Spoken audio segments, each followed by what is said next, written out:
মোংলা উপজেলা স্বাস্থ্য কমপ্লেক্সের স্বাস্থ্যের মান আধুনিকায়ন করার জন্য আজকের এই মানববন্ধন আয়োজনের উপস্থিত সম্মানিত সভাপতি, প্রধান অতিথি সহ আমার বড় ভাই সমতুল্য, বিভিন্ন রাজনৈতিক দলের নেতৃবৃন্দ, আমার শিক্ষক সমতুল্য, আমার শিক্ষকবৃন্দ এবং আমার প্রাণপ্রিয় মোংলাবাসী এবং আমার সামনে আমার অত্যন্ত কাছের এবং প্রিয় সাংবাদিকবৃন্দ, প্রশাসনিক যারা আছেন সবাইকে আমি আমার ব্যক্তিগত পক্ষ থেকে সবাইকে জানাই সালাম, আসসালামু আলাইকুম ওয়া রাহমাতুল্লাহি ওয়া বারাকাতুহু।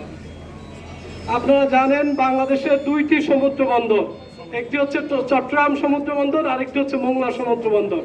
তো আপনারা দেখেছেন চট্টগ্রাম সমুদ্র বন্দরের উন্নয়ন আর মোংলা বন্দরের উন্নয়ন আকাশ পাতাল ডিফারেন্স, সেটি আপনারা নিশ্চয়ই দেখেছেন।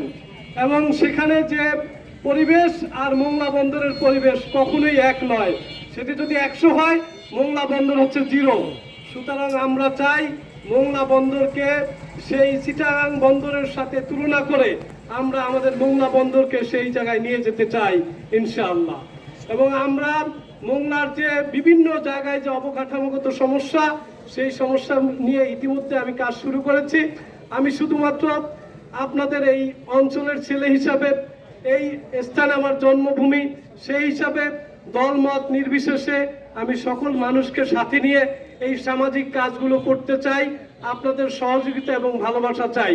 আমার কোনো রাজনৈতিক মোটিভ নাই, শুধুমাত্র মানুষের কষ্টে দুঃখে, মানুষ যে কষ্ট করছে, পানির সমস্যা, স্বাস্থ্যের সমস্যা, খেয়াঘাটের সমস্যা এবং হচ্ছে ব্রিজ নাই, সেই কাজগুলো অতীব জরুরি দরকার। পাশাপাশি আপনারা জানেন মোংলা বন্দর একটি শ্রমিক এরিয়া, যদিও বিধান আছে শ্রমিকদের জন্য শ্রমিক হাসপাতাল থাকতে হবে, কিন্তু আমরা সেটি দেখতে পাচ্ছি না।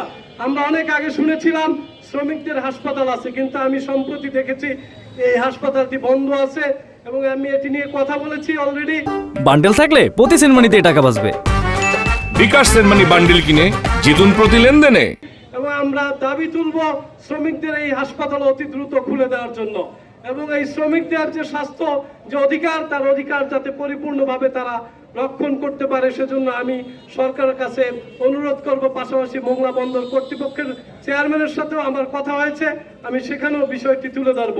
এবং আমাদের সবচেয়ে বড় সমস্যা দেখেন, 1998 সালে এই স্বাস্থ্য কমপ্লেক্স প্রতিষ্ঠিত হওয়ার পরে সেখানে 31 শয্যা থেকে 50 শয্যা বিশিষ্ট হয়েছে। আজকে প্রায় 25 থেকে 27 বছরে কি পরিমাণ লোক এই মোংলায় বৃদ্ধি পেয়েছে। পাশাপাশি আপনারা জানেন মোরেলগঞ্জ, দাকুব সহ বিভিন্ন অঞ্চলের মানুষ এই শহরে এই হাসপাতালে আসে চিকিৎসা করতে। যদি হাসপাতাল ঘুরে দেখেন, মানুষের চিকিৎসার আগে এই হাসপাতালকেই আগে চিকিৎসা করতে হয়।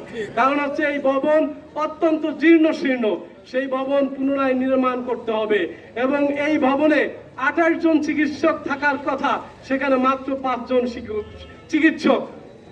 তাহলে আমরা সরকারকে দাবি জানাই এবং আপনারা জানেন ইতিমধ্যে আমি স্বাস্থ্য অধিদপ্তরে কথা বলেছি, সেখানেও আমরা একটি অ্যাপ্লিকেশন দিয়েছি যাতে দ্রুত জনবল সংকটের কাজটি এগিয়ে যায় এবং দ্রুত যাতে জনবল আসে এবং এই স্বাস্থ্য চিকিৎসার মান যাতে আরও বৃদ্ধি পায়। পাশাপাশি এই মোংলায় যেহেতু প্রতিনিয়ত আমি খোঁজ নিয়েছি প্রায় 90 থেকে 100 রোগী প্রতিনিয়ত ভর্তি থাকে, তাহলে আমাদের বর্তমান যে দাবি, সেই দাবির সাথে কিন্তু বাস্তবতার পুরোপুরি মিল রয়েছে। তাই আমি মনে করি 100 শয্যা বিশিষ্ট হাসপাতাল অতি দ্রুত আমরা সরকারকে জানাই। এই বর্তমান ইন্টারিম সরকারের স্বাস্থ্য উপদেষ্টার কাছে আমরা আবেদন করব, গণস্বাক্ষর নিয়ে তার কাছে আমরা আবেদন জমা দিব। পাশাপাশি আমরা আগামী 30 তারিখে একজন উপদেষ্টা আসবে, তার সাথে আমিও থাকবো ইনশাল্লাহ। সেখানে আমরা দাবি তুলব এই মোংলা স্বাস্থ্য কমপ্লেক্সকে অতি দ্রুত যাতে 100 শয্যা বিশিষ্ট হাসপাতালে রূপান্তর করে।